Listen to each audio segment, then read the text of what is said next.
MMA Ransom Rage, UFC 131, Junior Dos Santos versus Shane Carwin. You heard it right, guys, Shane Carwin. As you must have heard by now, Brock Lesnar had to step out of the fight because his illness has resurfaced.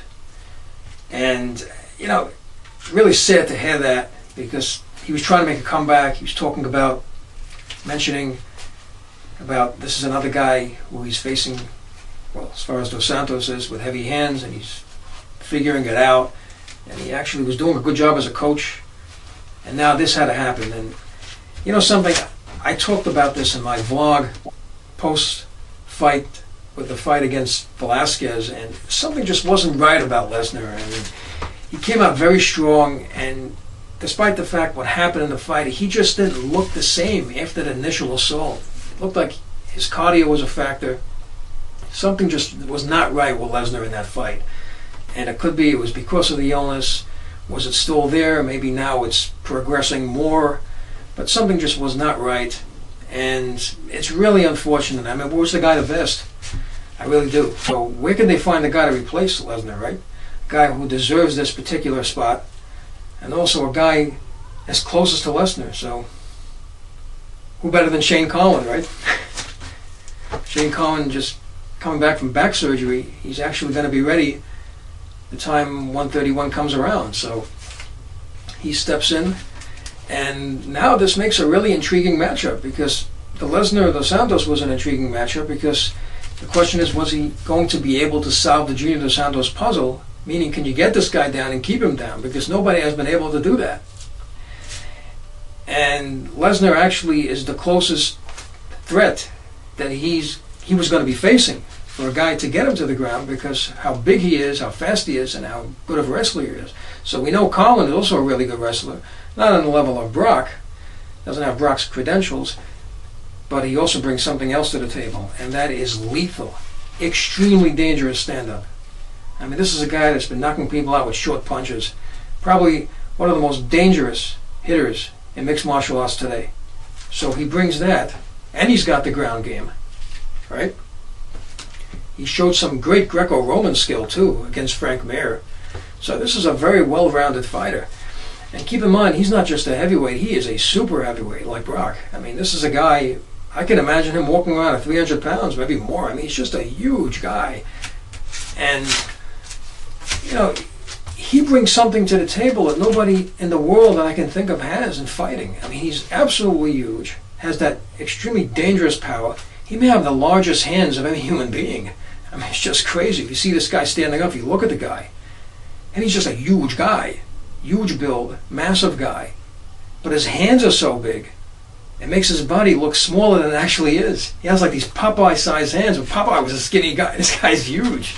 So if you think about it, you know, he has these huge hands, and under those hands, of course, you know, they put a cast on, and then he has the gloves too, so it makes his hands even bigger, and his target gets more narrow because he only has to hit a guy with part of that huge hand, you know, a clip of that, and that can do the job.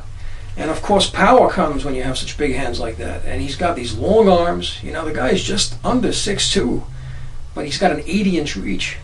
Dos Santos has a 77-inch reach, but he's a taller guy at 6'4", so it depends how he comes across with the punch. When you have a reach like that, especially with those deadly hands, I mean, that makes you so dangerous. And just look at the results. Look at all his victims. I mean, the guy is an absolute terror. So he brings something to the table that nobody has.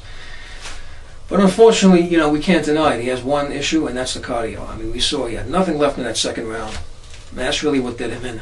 Now, of course, he spent too much energy. I mean, even Velasquez, a guy who has an unlimited motor, you saw him kind of pace himself in the Lesnar fight.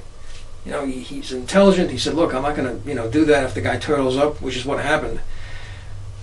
And, you know, Carwin, extremely intelligent fighter.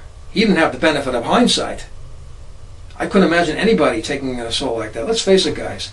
Some of those punches that he hit Lesnar with would kill an ordinary man. I mean, unbelievable. This guy is, I mean, lethal. He's absolutely lethal. So, you know, he brings all those tools to the table.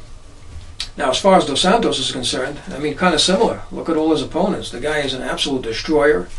He has explosive power in those hands. He's very quick, has great footwork, and I mean, he's extremely dangerous. I mean, he hits people, they just fall like melted snow. It's crazy. I mean, look at all his opponents. You know, you look at Fabricio Verdum. That's not an easy guy to knock out. I mean, these are some tough guys that he's fought. He broke Mirko Krokop's orbital bone. The guy has explosive, lethal power in his hands. And he's also a young kid. You know, the guy's only 26. He's 26 years old. We see his cardio is pretty good. We saw him slow down the Nelson fight. That's a good gauge of, you know, where his cardio is. But, you know, he still looked sharp. He started to get his second wind. He was taking some deep breaths, but, you know, he went to 3 rounds. We know he has a good chin because Nelson didn't hit him. So we learned that about him, too.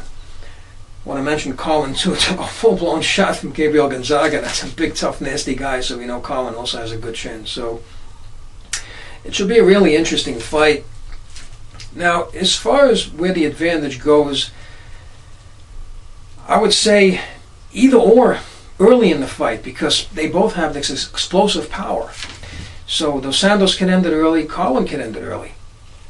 Now, as far as later into the fight, if this gets into the fringes of, you know, later into the second round, going into the third round, I would have to give the advantage to Dos Santos because Dos Santos has shown that he has an advantage in cardio. And I think that's a big key here. And of course, there's a lot of question marks with Carwin. He is 36 years old. He's shown that the cardio was a factor there, but if he paces himself well, that might be a different story. Maybe he's working on diet, maybe he's working on his conditioning, but that's all question marks. We don't know. And that's why the fight is interesting, because the fight will tell us that. So we have to see what's going to happen.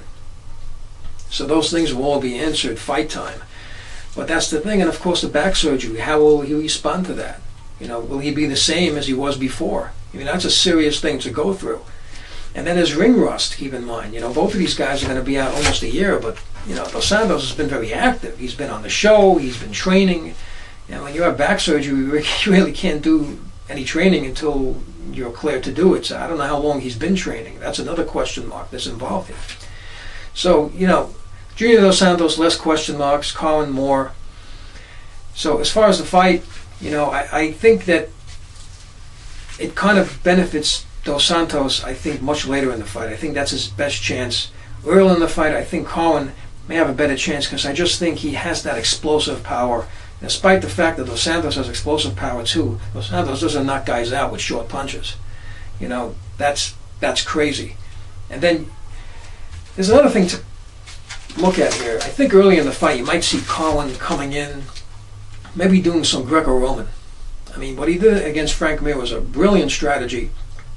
He has the power to take Dos Santos and just put him up against the cage and then pin him there. Because if you take away Dos Santos' footwork and his speed, put him up against the cage, then you're the guy in control, and then he can start throwing a bomb, one of those short, massive ball-peen hammers, and that can finish anybody. And that's what he did to Mir. He might try to do the same thing with Dos Santos. So, you know, watch out for that. I think that Carwin might get him into a clinch and do something like that. Keep in mind he's got an advantage in a clinch because he's got that size. You don't have to use as much energy. You're a big, powerful guy. You're very heavy. He may come in at about 265. You could just lean on Dos Santos and then use his punches without spending too much cardio as opposed to trying to press him there using too much energy. And, you know, I think he's going to do this. And if he can't, he'll try to get him down. But if he can't get him down, we know how good Dos Santos is. Takedown defenses, he might do the Greco-Roman. So look out for that. I think that might be Carwin's strategy if he gets it into a clinch. And maybe some stand-up. You know, this is a guy who could really stand up. Dos Santos has to be careful, just like Carwin has to be careful because of his deadly power. So, you know, the way I see it, Carwin better chance early. Dos Santos, if it comes late, I think he has the advantage. So it should be a really intriguing fight. We'd like to know what you think about the fight and the UFC 131 card. Please leave your comments below the video. Rate this video and subscribe, and thank you for tuning in.